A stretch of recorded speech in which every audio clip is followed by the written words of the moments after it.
জামায়াত ইসলামী ও ইসলামী ছাত্র শিবিরকে নিষিদ্ধ করে গ্যাজেট প্রকাশ করেছে সরকার। বিকেলে স্বরাষ্ট্র মন্ত্রণালয় থেকে এই গ্যাজেট প্রকাশ করা হয়। এর মধ্য দিয়ে স্বাধীনতার বিরোধিতাকারী দলটির কার্যক্রম নিষিদ্ধ হলো। সরকারের নির্বাহী আদেশে সন্ত্রাস বিরোধী আইনের 18 ধারার 1 অনুচ্ছেদ অনুযায়ী জামায়াত ইসলামী, ছাত্র শিবির ও তাদের অন্যান্য অঙ্গ সংগঠনকে নিষিদ্ধ করা হয়েছে। এর আগে নিষিদ্ধ করার বিষয়ে আইনি মতামত দিয়ে স্বরাষ্ট্র মন্ত্রণালয় ফাইল পাঠায় আইন মন্ত্রণালয়। এই দলগুলো নিষিদ্ধ হওয়ার পর তারা আর এই নামে রাজনীতি করতে পারবে না। কোটা সংস্কার আন্দোলন ঘিরে সহিংসতার ঘটনায় জামায়াত ও এর ছাত্র সংগঠন ইসলামী ছাত্র শিবিরে জড়িত থাকার অভিযোগ করে আসছিলেন সরকারের মন্ত্রীরা। এরই পরিপ্রেক্ষিতে গত সোমবার আওয়ামী লীগের নেতৃত্বাধীন 14 দলীয় সভায় জামায়াত শিবিরকে নিষিদ্ধ করার বিষয়ে একমত হন ওই জোটের শীর্ষ নেতারা। এর আগে আদালতের রায়ে নির্বাচন কমিশন 2013 সালে জামায়াতের নিবন্ধন বাতিল করে।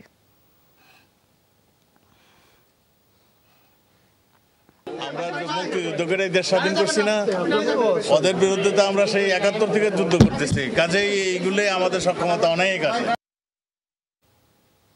রাজনীতি নিষিদ্ধের পর জামাত শিবির জঙ্গিবাদী হিসেবে আন্ডারগ্রাউন্ডে গিয়ে ধ্বংসাত্মক কাজ করার চেষ্টা করবে। জঙ্গি সংগঠন হিসেবে এদেরকে সবাই মিলে মোকাবেলা করতে হবে বলে প্রধানমন্ত্রী শেখ হাসিনা জানিয়েছেন।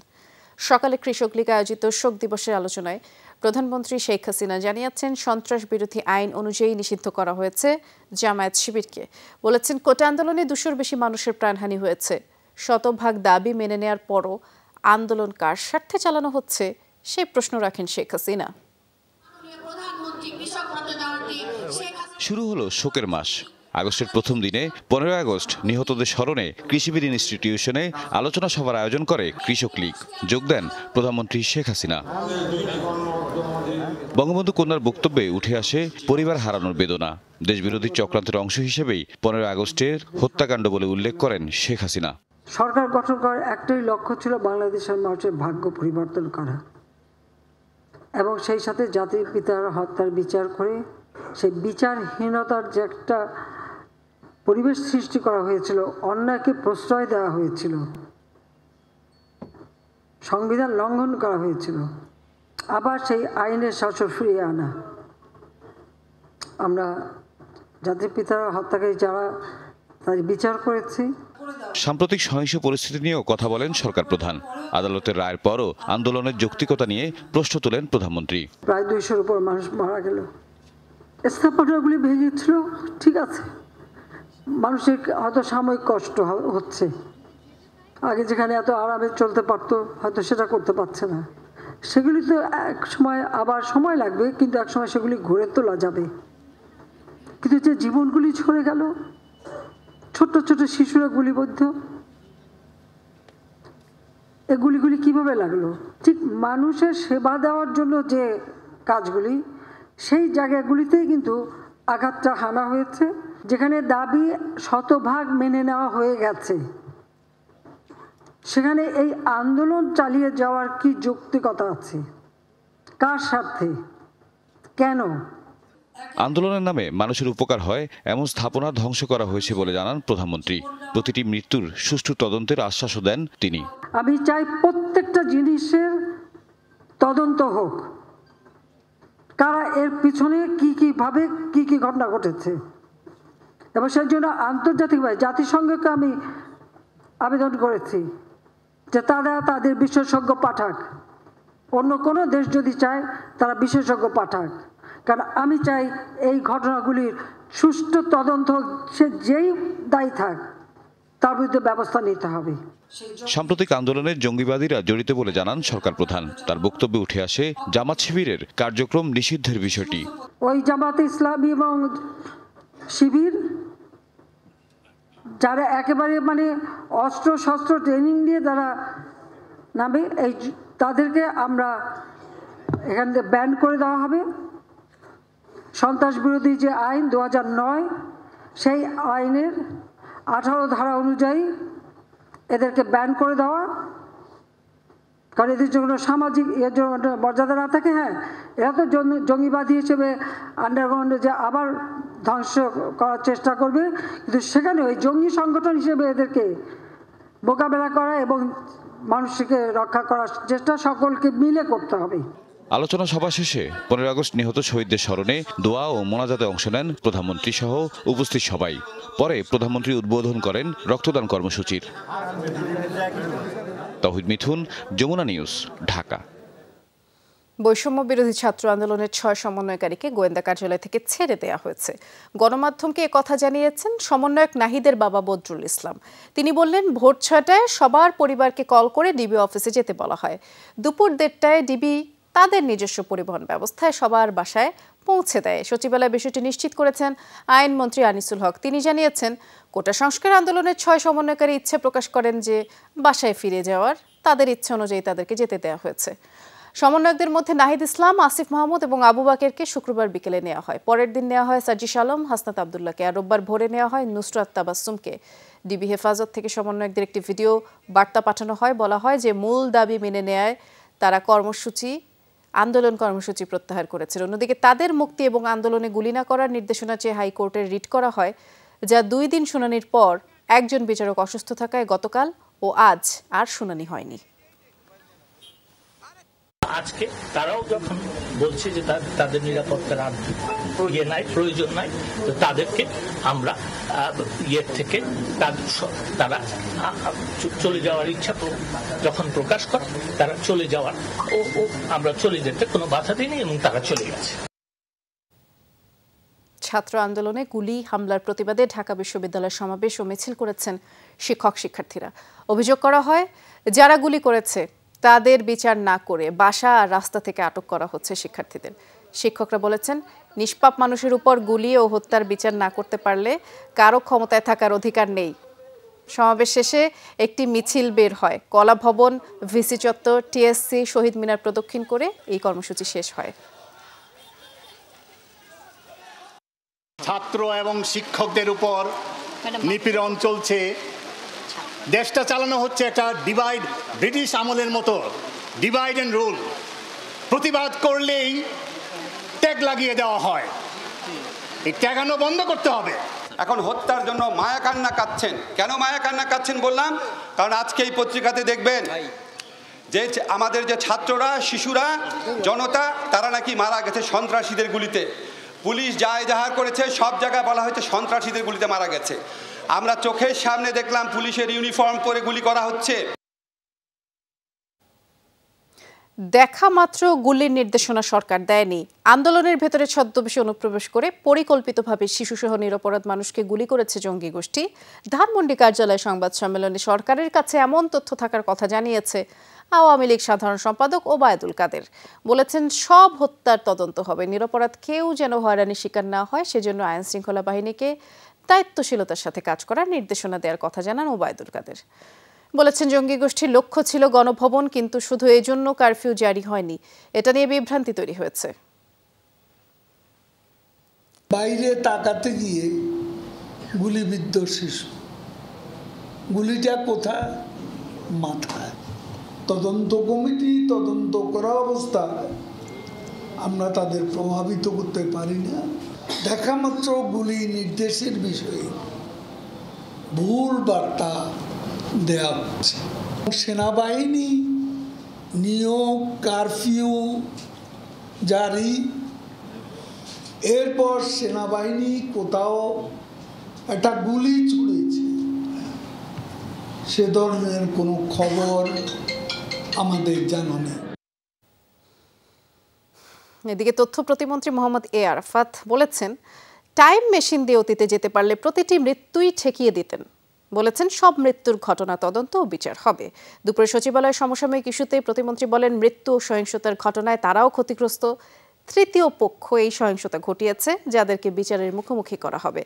আরও বললেন, শিক্ষার্থীদের ঢাল হিসেবে ব্যবহার করে এই সকল ঘটনা ঘটানো হয়েছে। কোনো নিরীহ শিক্ষার্থী এবং তাদের পরিবার যেন হয়রানির শিকার না হয় সেদিকে খেয়াল রাখা হবে। কেউ আইন ভাঙলে তদন্ত করে ব্যবস্থা নেওয়া হবে। তথ্য প্রতিমন্ত্রী আরও বললেন, শুরু থেকেই শিক্ষার্থীদের নিরাপত্তা দেওয়া হয়েছে, তাদের দোষারোপ করা হয়নি। আদালতের রায়ও শিক্ষার্থীদের পক্ষে। খুবই কঠিন একটি সমস্যার মধ্যে জটিল একটি অবস্থায় আমরা পড়ে গেছি। আজকে যদি আমরা অতীতে যেতে পারতাম টাইম মেশিন দিয়ে, আমরা প্রতিটি মৃত্যু আটকে দেওয়ার সুযোগ থাকলে আমরা সেটা চেষ্টা করতাম। কারণ প্রতিটি মৃত্যু এবং হতাহত আমাদের বুকের উপরে ভারী হয়ে আটকে আছে। 10 আগস্ট পর্যন্ত স্থগিত থাকবে এইচএসসি পরীক্ষা। এরপর 11 তারিখ থেকে নতুন রুটিনের পরীক্ষা নিতে চায় আন্তঃশিক্ষা বোর্ড। বাংলাদেশ আন্তঃশিক্ষা বোর্ড সমন্বয় কমিটি এ বিষয়ে একটি বিজ্ঞপ্তি প্রকাশ করেছে আজ। বিজ্ঞপ্তিতে আন্তঃশিক্ষা বোর্ড সমন্বয় কমিটির সভাপতি এবং ঢাকা শিক্ষা বোর্ডের চেয়ারম্যান অধ্যাপক তপন কুমার সরকার সই করেছেন। ওই বিজ্ঞপ্তি অনুসারে 4 আগস্ট থেকে সব শিক্ষা বোর্ডের পরীক্ষা পুনরায় শুরুর কথা থাকলেও উদ্ভূত পরিস্থিতিতে সেগুলো স্থগিত করা হয়। জানানো হয় পরীক্ষার্থীদের নিরাপত্তার কথা চিন্তা করে এই সিদ্ধান্ত। আর 11 তারিখ থেকে নতুন রুটিন অনুযায়ী পরীক্ষা হবে, যা পরবর্তী বিজ্ঞপ্তির মাধ্যমে জানিয়ে দেওয়া হবে। শিক্ষার্থী হত্যা ও নির্যাতনের প্রতিবাদে দেশের বিভিন্ন স্থানে রিমেম্বারিং আওয়ার হিরোজ কর্মসূচি পালন করেছে বৈষম্য বিরোধী ছাত্র আন্দোলন। প্রতিবাদ জানিয়েছেন শিক্ষকরাও। রাজশাহী বিশ্ববিদ্যালয়ে কর্মসূচি শেষে কয়েকজন শিক্ষার্থীকে আটকের চেষ্টা করলে পুলিশের সাথে শিক্ষকদের ধস্তাধস্তি হয়। কোটা সংস্কার আন্দোলনে শিক্ষার্থী হত্যা ও নির্যাতনের প্রতিবাদে রাজশাহী বিশ্ববিদ্যালয়ে শিক্ষকদের কর্মসূচি ঘিরে দেখা দেয় উত্তেজনা। কয়েকজন শিক্ষার্থীকে আটকের চেষ্টা করে পুলিশ। শিক্ষক নেটওয়ার্কের ব্যানারে ক্যাম্পাসের শহীদ বুদ্ধিজীবী চত্বরে জড়ো হন শিক্ষকরা। বের করা হয় মৌন মিছিল। যোগ দেন বিভিন্ন প্রতিষ্ঠানের শিক্ষার্থীরাও। কর্মসূচি শেষে ক্যাম্পাস ছাড়ার সময় কয়েকজন শিক্ষার্থীকে আটকের চেষ্টা করে পুলিশ। তাদের ছাড়িয়ে নিতে গেলে শিক্ষকদের সাথে ধস্তাধস্তি হয় পুলিশের। পরে বিশ্ববিদ্যালয় প্রশাসনের হস্তক্ষেপে শিক্ষার্থীদের ছেড়ে দেওয়া হয়। আমরা কেউ শিবির নয়, আমরা কেউ না, আমরা সাধারণ ছাত্র। তারপরে আমাদেরকে ধরে নিয়ে গেছে। ফৌজদারি মামলা ছাড়া কাউকে ধরা যাবে না এবং সেই মামলার কাগজপত্র দেখে তারপর ধরতে পারবে, এইভাবে ধরা যাবে না। চাঁদপুরের জেলা প্রশাসক কার্যালয়ের সামনে শিক্ষার্থীরা অবস্থান নিলে সেখানে বিরোধী পক্ষ হামলা চালায় বলে অভিযোগ উঠেছে। এতে আহত হন 3 জন। পরে পরিস্থিতি নিয়ন্ত্রণে আনে পুলিশ। জাহাঙ্গীরনগর বিশ্ববিদ্যালয়ের শিক্ষক শিক্ষার্থীরা ক্যাম্পাসে প্রতিবাদ মিছিল করেন। এতে অংশ নেন বেসরকারি বিশ্ববিদ্যালয়ের কয়েকজন শিক্ষক। এছাড়া চারুকলা বিভাগের শিক্ষার্থীরাও প্রতিবাদ কর্মসূচি পালন করেন। ভোলায় বৃষ্টি উপেক্ষা করে বিক্ষোভ করেন আন্দোলনকারী শিক্ষার্থীরা। শহরের বিভিন্ন সড়ক ঘুরে ইলিশা বাস স্ট্যান্ড এলাকায় সমাবেশ করেন তারা। দাবি জানানো হয় আন্দোলনে হতাহতের ঘটনায় জড়িতদের কঠোর শাস্তি নিশ্চিতের। হবিগঞ্জের বিভিন্ন স্কুল কলেজের শিক্ষার্থীরা টাউন হলের সামনে জড়ো হন। অবরোধ করা হয় সড়ক। পরে সেখানেই সমাবেশ করেন আন্দোলনকারীরা। গাইবান্ধা বাস টার্মিনাল এলাকা থেকে বৈষম্য বিরোধী ছাত্র আন্দোলনের ব্যানারে মিছিল বের করা হয়। এতে যোগ দেন বেশ কয়েকজন আইনজীবীও। আন্দোলনকারীরা এক পর্যায়ে সড়কে অবস্থান নিলে বন্ধ হয়ে যায় যান চলাচল। পরে বিক্ষোভকারীরা মিছিল নিয়ে শহরে ঢোকার চেষ্টা করলে তাদের ছত্রভঙ্গ করে দেয় পুলিশ।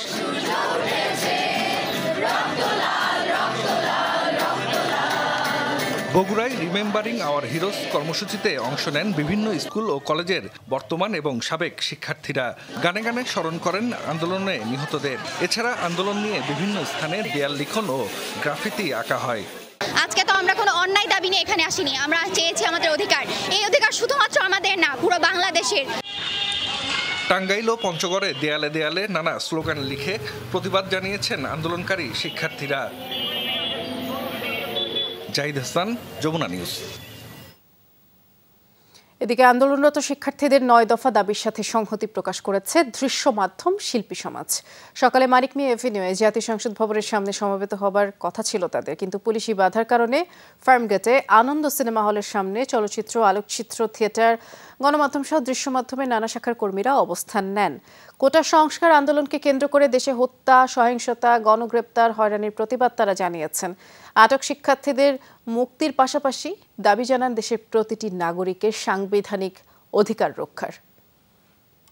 আমরা সকল নির্যাতন, গোলাগুলি, হত্যা, রক্ত এগুলো দেখতে চাই না। এগুলোর বাইরে আমরা থাকতে চাই। আমরা শান্তি চাই। আমার অন্য কোনো দেশের পাসপোর্ট নাই। আমি এই দেশেই থাকবো। এই দেশটা আমার। আমাদেরকেই সংস্কার করতে হবে। যারা গ্রেফতার হয়েছে তাদের মুক্তি চাই, যেসব হত্যা হয়েছে সেগুলোর বিচার চাই। আমরা ছাত্রদের পাশে দাঁড়াচ্ছি না, ছাত্ররা অনেকদিন পরে আমাদের পাশে দাঁড়াচ্ছে। ছাত্ররাই এখন আমাদের শিক্ষক।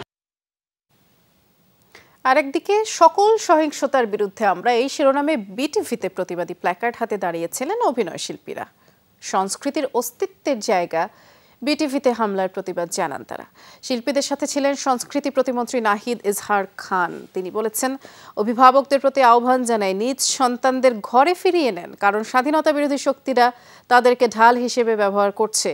শিল্পীরা বলেন, স্বাধীনতা বিরোধী অপশক্তির বিরুদ্ধে সবসময় সোচ্চার থাকতে হবে। মুক্তিযুদ্ধের ইতিহাসকে মুছে দিতেই পরিকল্পিতভাবে বিটিভিতে হামলা করা হয়েছে। এর আগে শিল্পীরা বিটিভির ক্ষয়ক্ষতি পরিদর্শন করেন। এই আয়োজনে যোগ দেন ঢাকা 10 আসনের সংসদ সদস্য এবং চিত্রনায়ক ফেরদৌস, অভিনেত্রী রোকেয়া প্রাচী, অরুণা বিশ্বাস, সুজাতা সহ আরও অনেকে। আমি অনুরোধ জানাচ্ছি সকল শিক্ষকদের, সকল অভিভাবকদের, আপনাদের সন্তানকে আপনারা ঘরে ফিরিয়ে নিয়ে যান।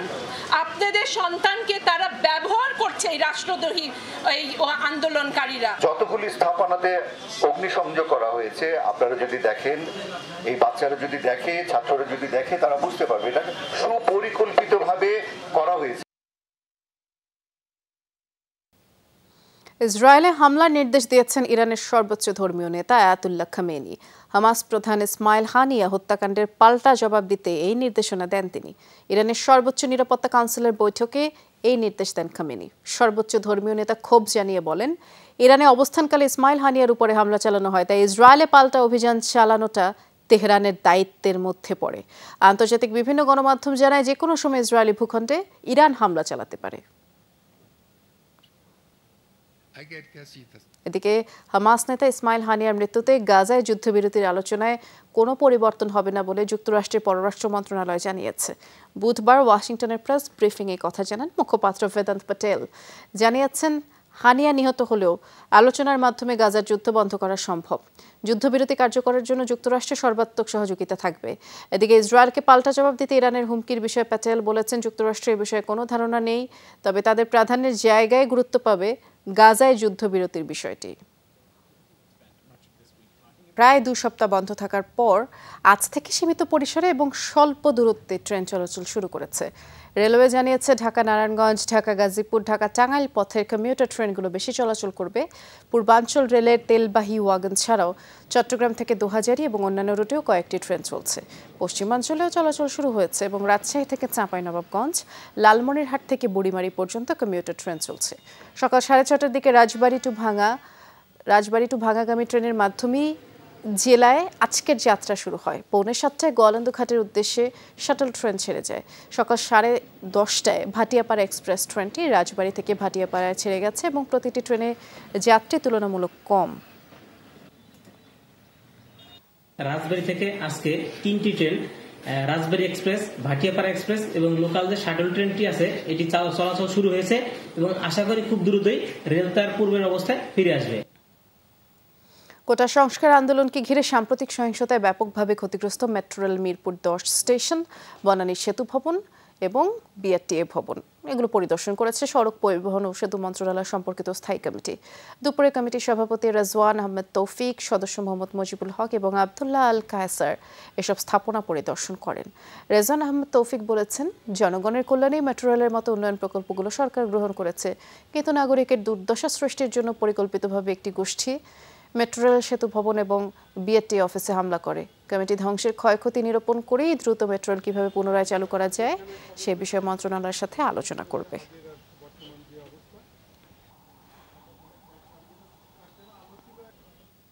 প্রধানমন্ত্রীর অনুরোধে মানুষ চুপ করে আছে, সময় মতো জামায়াতকে জবাব দেয়া হবে বলে হুঁশিয়ারি দিয়েছেন মুক্তিযুদ্ধ বিষয়ক মন্ত্রী আকম মোজাম্মেল হক। সকালে প্রেস ক্লাবের সামনে এক মানববন্ধনে এমন হুঁশিয়ারি তিনি দিয়েছেন। জানিয়েছেন, যে কোনো হত্যার বিচার করবে সরকার। সাম্প্রতিক সহিংসতার ঘটনায়ও এরই মধ্যে তদন্ত শুরু হয়েছে। সরকার চেয়ে আন্তর্জাতিক সংস্থাও এসে দেখুক কী ধরনের নাশকতা হয়েছে। ছাত্রদের আন্দোলনকে ভর করে তাদের কাঁধে বন্দুক রেখে নাশকতাকারীদের উদ্দেশ্য ছিল সরকার উৎখাতে, তারা সফল হয়নি। এক শ্রেণীর বুদ্ধিজীবী এখন আবার এতে পা দিয়েছে বলে মোজাম্মেল হক মন্তব্য করেন।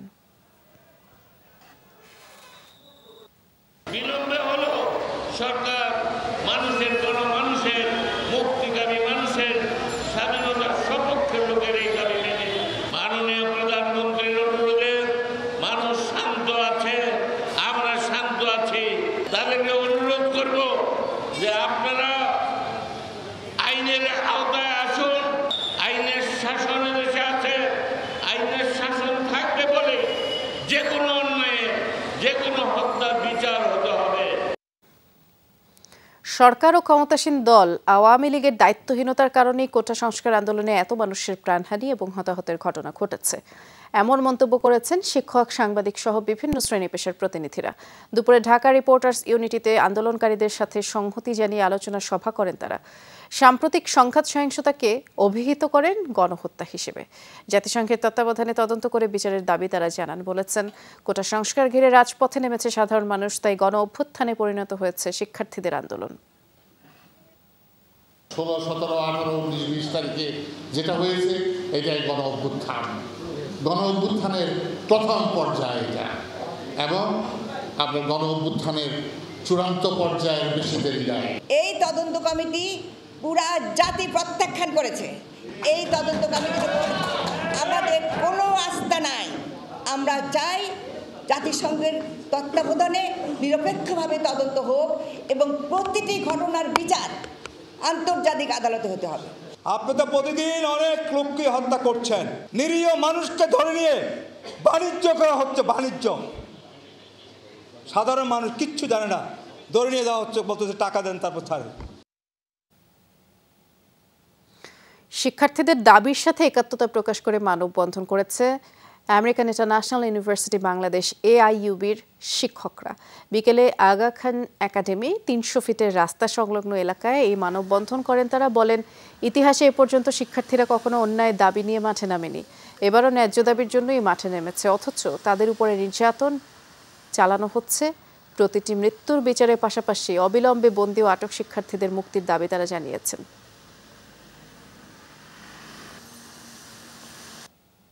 যে ইতিহাসে এখন পর্যন্ত পাওয়া যায়নি যে ছাত্রছাত্রীরা রাস্তায় নেমেছে কোনো অন্যায় দাবিতে, তারা সবসময় কোনো না কোনো ন্যায্য দাবিতে নেমেছে। আর সেই যে ন্যায্য দাবির কারণেই দেখা যাচ্ছে যে ছাত্ররা নির্যাতিত, নিপীড়িত। আমরা চাই যাতে আমাদের বাচ্চাদেরকে, যাদেরকে নিয়ে যাওয়া হয়েছে তাদেরকে যাতে মুক্তি দেওয়া হয়, তাদেরকে যাতে শারীরিকভাবে যাতে কোনো টর্চার না করা হয়, এটাই আমাদের আবেদন।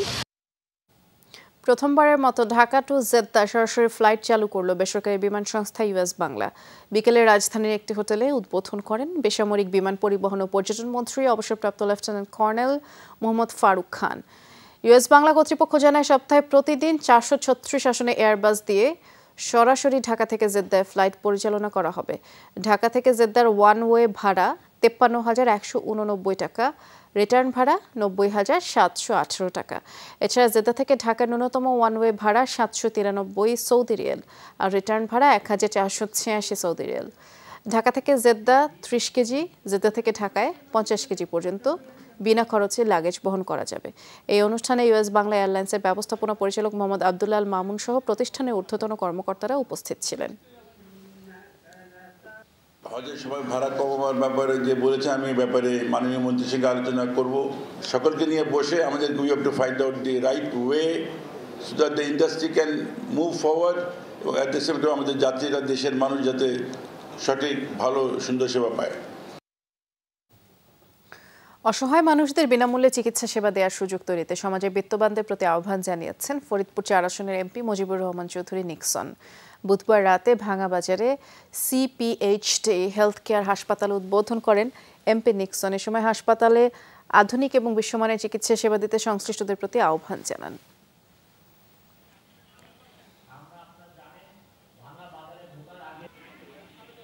টানা ভারী বর্ষণে আবারও ডুবল বন্দরনগরী চট্টগ্রাম। হাঁটু থেকে কোমর পানিতে, নিচু এলাকা তলিয়ে গেছে, দুর্ভোগ চরমে। অতিবৃষ্টি এবং পাহাড়ি ঢলে প্লাবিত হয়েছে কক্সবাজার, বান্দরবানের নিম্নাঞ্চল। লক্ষাধিক মানুষ পানিবন্দী। সমুদ্র বন্দরগুলোকে 3 নম্বর স্থানীয় সতর্ক সংকেত দেখিয়ে যেতে বলার পাশাপাশি পাহাড় ধসের সতর্কবার্তাও দিয়েছে আবহাওয়া অধিদপ্তর। মাঝ দুপুরেই যেন সন্ধ্যা নেমেছে বন্দরনগরীর বুকে, আচ্ছন্ন পথঘাট। মধ্যরাত থেকে মুষলধারে বিরামহীন ভারী বৃষ্টিতে কোমর ও হাঁটু পানির নিচে তলিয়ে যায় চট্টগ্রামের বেশিরভাগ নিচু এলাকা। বাসাবাড়ির নিচতলা ও দোকানপাটে ঢুকেছে পানি। সড়ক ডুবে যাওয়ায় ব্যাহত হয় যান চলাচল। গন্তব্যে পৌঁছাতে ভোগান্তি পোহাতে হয় নগরবাসীকে। জিসির মোড়ে নেমে দেখলাম এক হাঁটু পানি। সকাল থেকে আমাদের কাজ কাম সব বন্ধ, টাইম মতো অফিস করতে পারি না এই বৃষ্টির কারণে। দোকানটা অর্ধেক ডুবে গেছে আর মালটাল অনেক কিছু নষ্ট হয়েছে। চাকা নষ্ট হয়ে যায়, ইঞ্জিন নষ্ট হয়ে যায়, চাকা ব্রেক ধরে না, গাত্তার ভিতরে পড়ে অনেক রিক্সা ভেঙে যায়, তারপর আপনার চালা টানতে কষ্ট হয়। জলাবদ্ধতা নিরসনে চট্টগ্রাম উন্নয়ন কর্তৃপক্ষ, সিটি কর্পোরেশন, ওয়াসা এবং পানি উন্নয়ন বোর্ড এই 4 সংস্থা মিলে প্রায় 14,500 কোটি টাকার প্রকল্প চলমান। তারপরও কাঙ্ক্ষিত সুফল মিলছে না। এজন্য সংস্থাগুলোর মধ্যকার সমন্বয়হীনতাকে দুষছেন ভুক্তভোগীরা। কাজ তো করতেছে, কিন্তু কাজে তো সুফল আমরা পাচ্ছি না। আমরা সাধারণ নাগরিক হিসেবে যা পাওয়ার দরকার তার থেকে আমরা বঞ্চিত। এগুলো ঠিক করা হোক, রাস্তাঘাটের পানিগুলো অন্তত মিনিমাম ক্লিয়ার করা হোক। অতিবৃষ্টি ও পাহাড়ি ঢলে প্লাবিত কক্সবাজারের নিম্নাঞ্চল। বেড়িবাঁধ ভেঙে তলিয়েছে টেকনাফ, উখিয়া, রামু, চকরিয়া, পেকুয়া, মহেশখালী ও কুতুবদিয়ার শতাধিক গ্রাম। 9 উপজেলার লক্ষাধিক মানুষ পানিবন্দী। আশ্রয় কেন্দ্রে ছুটছেন অনেকেই। কক্সবাজার জেলাতে এরকম পানির জলশ্বাস, পানির বন্দি অবস্থা আমরা শিকার হচ্ছে, যেটা আগে দেখিনি। আর একটু বৃষ্টি হলে বারিশও নিয়ে যাবে। কালকে থেকে চুলার মধ্যে কিছু রান্না করতে পারি নাই। এটা পানিলা বলে আর বসত বাড়ি করে দিয়ে পানি উতরে ভাত খাইতে পারি নাই, রান্না বান্না করতে পারি নাই। টানা বর্ষণ ও পাহাড়ি ঢলে প্লাবিত বান্দরবনের নাইক্ষ্যংছড়ি, ঘুমদুম সহ নিম্নাঞ্চল। পানিবন্দী 2 শতাধিক পরিবার। কোথাও ধসে পড়েছে ছোট পাহাড়ের একাংশ। নদীর পানির জোয়ারের পানির কারণে বেরোতে না পারার কারণে পানি আসলে পানিবন্দী আছে কয়েকটি গ্রাম। পানির বন্দির কারণে এখানে আমাদের গাড়ি যাতায়াত আজকে সারাদিন বন্ধ। বৃষ্টি হওয়ার কারণে যথার্থ রাস্তার উপর দিয়ে পানি। জ্বরের মাঝে এই 2-3 দফা করিও আর ফায়ার বল আমি গিয়ে। রাঙ্গামাটি এবং খাগড়াছড়িতে জলাবদ্ধতা, টানা ভারী বর্ষণে জনজীবন অনেকটাই বিপর্যস্ত। পাহাড় ধসের সতর্কবার্তা দিয়েছে আবহাওয়া অধিদপ্তর। জুবায়েত ইবনে শাহাদাত, যমুনা নিউজ। দিল্লিতে টানা বৃষ্টি এবং আকস্মিক বন্যায় কমপক্ষে 9 জন মারা গেছে। বুধবার অতিরিক্ত বৃষ্টির কারণে আবহাওয়া অধিদপ্তর ওই রাজ্যটিতে রেড অ্যালার্ট জারি করে এবং শিক্ষা প্রতিষ্ঠানও বন্ধ করে দেওয়া হয়েছে। রাজ্যটির গাজীপুর অঞ্চলে বন্যায় ডুবে গেছে 22 বছর বয়সী একজন নারী এবং তার শিশু সন্তান। ব্যাপক যানজটে বিভিন্ন মহাসড়কে শত শত মানুষ আটকা পড়েছে। প্রবল বর্ষণ ও বন্যায় স্থবির হয়ে গেছে প্রতিদিনের জীবনযাত্রা। 71-এ পাকিস্তানিরা যেভাবে নির্যাতন করছে এখনো সেভাবেই চালানো হচ্ছে বলে অভিযোগ করেছেন সুজন সম্পাদক বদিউল আলম মজুমদার। রাজধানীর রিপোর্টার্স ইউনিটিতে এক সংবাদ সম্মেলনে তিনি বলেছেন, উপসর্গের নয়, প্রধান রোগের চিকিৎসা করতে হবে, তা না হলে কোটা সংস্কার আন্দোলনের সমাধান হবে না। স্বাধীনতা নেই, মানবাধিকার নেই, গণতন্ত্র নেই, ভোটাধিকারও নেই। এগুলো জানিয়ে বদিউল আলম বললেন, দেশের মানুষ বিভিন্ন অধিকার থেকে বঞ্চিত। ঢাকা বিশ্ববিদ্যালয়ের শিক্ষক রুবায়েত ফেরদৌস এ সময় বলেছেন, কোটা সংস্কার আন্দোলন একটা গণ অভ্যুত্থান, এর মধ্য দিয়ে সরকারের রাজনৈতিক এবং নৈতিক পরাজয় হয়েছে।